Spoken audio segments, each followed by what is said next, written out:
tradition requires that when we visit an elder, we should present something. Chinua Achebe said, "He who brings cola brings life." So, sir, this is from all of us to you. Uba, you can help us, colleague. Thank you. I'm grateful. Comrade Che will be 90 years in November this year, November 16th to 2022. I see this as part of the celebration because it's a great institution. It's not just an individual, it's an institution who has inspired so many activists in the Nigeria and across the nation. I have known Comrade Che for close to 30 years, and he's my #1 mentor. I look up to him for wisdom, look up to him for advice, and one thing that his life has challenged me on is that at 90 he's still more radical than people in their 20s. This is a biography, a special biography, because he doesn't just list, say he was born on this day, he did this and that and that and that. He tells a story of modern Nigeria, the struggle for this nation. And so we need to look at, to get a comprehensive approach to our environmental problems, ecological problems, we must look at the social aspect of our society. Look at our culture, look at our spirituality, look at our political inclinations, look at economic possibilities, look at the ideologies of life. What is the hope of the average person in our community? How are we responding to what is going on around us? This is why we are here basically. We have a man that is rounded, a man that has experience in all these aspects of life.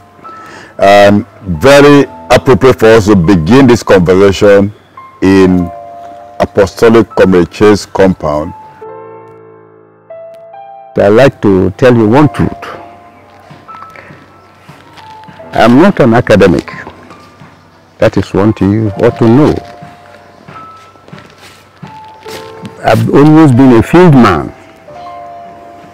I went to school, fair enough, but the type of school we had before is not the type of school that you people are enjoying today. I started schooling in 1940 and got my first school leaving certificate in 1948. 2 years in the school, you can write a common letter. But now, you will find it difficult for a graduate to express himself. Why I'm giving you this background is to make you understand the type of leadership we are having now. The type of slavery that we are having now, thinking that we are free. Nobody is free now. There's nothing like freedom. And when you are not free, the brain is not free also. Because without the brain, there's no human being. So I'll give you one small background. Because I don't want us to jump out from the bush and start talking. We're going to talk, where do we come from? How do we come to be? Then I'm referring you to environment. And we must understand one thing, that nothing dies. In the whole world, nothing dies. We recycle ourselves. Coming into being, maturing and decaying, transitioning to another form of existence. The problem we have now is the problem of possessive individualism. When you come to the down south here, apart from the Yoruba area and some part of Igbo, we had what we call communalism. That is collective ownership of land, objects of production, means of production, and distribution. There was nothing like much cheating. There was nothing like poverty. Because poverty is the resultant effect of thinking, brain. Otherwise, you can't be poor. After all, what do you mean by poverty? If you want to effect a change, first and foremost, you must conquer fear. You must conquer poverty. And you must conquer death. And one other thing you have to understand, communication, language. You must try to understand what language can do. And when you want to colonize any territory, first of all, capture their language and introduce yours. Immediately they start towing the line of your language, they enslave you.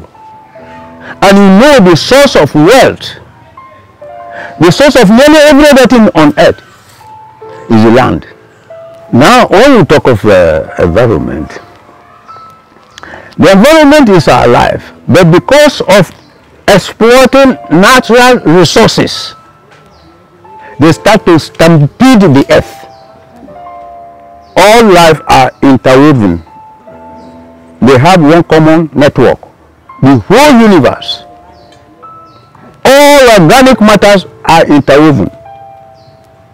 But when you come for the purpose of greediness and establishment of possessive individualism, some of them based on individual structure, some of them based on company, limited companies and all that, they tamper and terrorize the environment. They terrorize it. They dig these things. They don't allow the environment to get that rest. See how long they have been drilling oil in Ege land. Since, I think, February 1958, oil was first struck in Ege land. Then in 1962, they started producing oil in great quantity till today, flaring not less than 4 million cubic feet of gas in the air every day. The atmospheric compounds all were polluted. The underground. Now all this, the present way of exploiting oil is becoming wonderful. They can be here and extract oil about some kilometers away. The way forward, this is one, first and foremost, is orientation. It takes two to tango. If there is no action, there will be no reaction. The people are acting. It is left for you people to react. Because when you act, you effect a change. I've told you what is happening here. Because the appropriate thing for all of us to do, if we want to protect the environment, is to stop the inimical exploitation of the soil. We keep the oil in the soil. Because the more they are exploiting, removing certain things from the soil, this is a living organism. Most of all these things you see them removing from the soil, it's what makes the soil. They terrorize the soil, creating a situation for ecocide. So we have to protect, by protecting the soil, we are protecting our life. Worker is an industrial slave. Yeah. Should we stop working? Should we go back to trade by barter? Since you said they give us money in order, and they know that we cannot manage when the money comes back to them. Yes. So should we stop working and go back to trade by barter? You said from orientation among ourselves. Thing called energy transition. Knowing fully well that from the first gas flare that was lit up in your community, you saw it, and it's about 56 years old now, or 60 years old, is still burning. How do you see the impact of climate change in the country called Nigeria? How do you see the quest of a transition to clean energy in Nigeria? Do you see reality in it? And what challenges, based on your experience, do you think these youths you are seeing now will face in accessing clean energy? Gone far to a stage where it is not easy for us to return back again, because money has taken over everything. Money has taken, you see, the question of agriculture, it will reach a stage in life that we will not be eating the normal organic foods again. Like this one. Yes. We will not be taking it again. We will be taking GMOs, genetically modified organism. That's what we will be taking. And that is not always good in our own organic system. Capitalism introduced money, and money rose to the position of serving as a commodity. Our thinking, orientation of life, and all what you have changed. We started worshiping money. This popo fire, they are talking about popo fire. You see how that popo fire is bringing some illnesses? It's because we see it.